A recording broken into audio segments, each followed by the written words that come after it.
India finds it outrageous that a terrorist state, that India, the world's most populous democracy, with a leader who has been elected democratically for the third time by the people of the country, to be equated with basically what is a terror state and an army chief. I mean, how insensitive or how ignorant one can be. I'm talking about Donald Trump in this case, that he does not even understand the basics of, this is how you deal with international relations or international You partners. know, yeah, look, I hear your frustration and I'm going to raise it to use a poker analogy. The way I look at this is that for more than 25 years, ever since the George W. Bush administration, there has been a bipartisan effort in Washington to cultivate US India ties.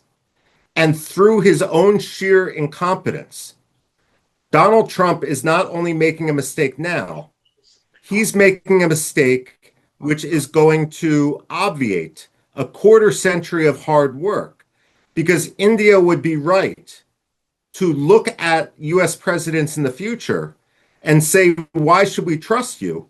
There could always be another Donald Trump wannabe who's going to cash in the goodwill and who's going to be so enamored with terrorism and Islamists that he's going to subordinate himself to Pakistan and essentially bend over so that a person like Asim Munir can have his way with him. And it wasn't like this even in his first term. That is what is something is surprising us the most. And this is why I think perhaps, and I have no evidence to back this up, but I worry about whether Qatar or Turkey have bribed Donald Trump to act the way he's acting. I'm just thinking of possible explanations. And quite honestly, the Nobel Prize and the issue of bribery are the only two that seem to me able to explain the current situation. Now, what sort of a role do you think when you're talking about, say, for example, can the US trust Pakistan when it comes to Iran? No, I mean, well, first of all, Pakistan might try to do what it has committed to doing, but at the same time, it's going to constantly put new impediments in the place because what Pakistan does is it always raises the cost. It always extorts.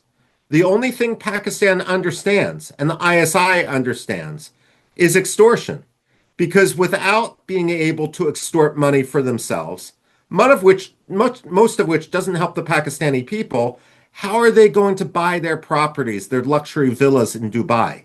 How are they going to be able to buy their real estate in London or their offshore accounts in the Cayman Islands and in Panama? The fact of the matter is, the ISI, let me put it this way, the ISI doesn't excel at military tactics. It doesn't excel at military competence, and we saw this with Operation Sindoor.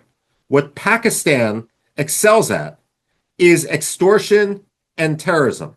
That's the specialty of the ISI, and they're going to return to the playbook they used during the support for the Mujahideen under Soviet occupation in Afghanistan, and then after 9/11, when Pakistan regularly extorted. And remember, Joy, I've told you this before, I think. I visited one of the former heads of the ISI.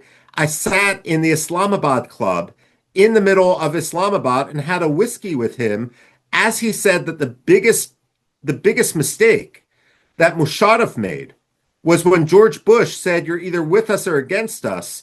What the former head of the ISI told me is we never should have said we were with you.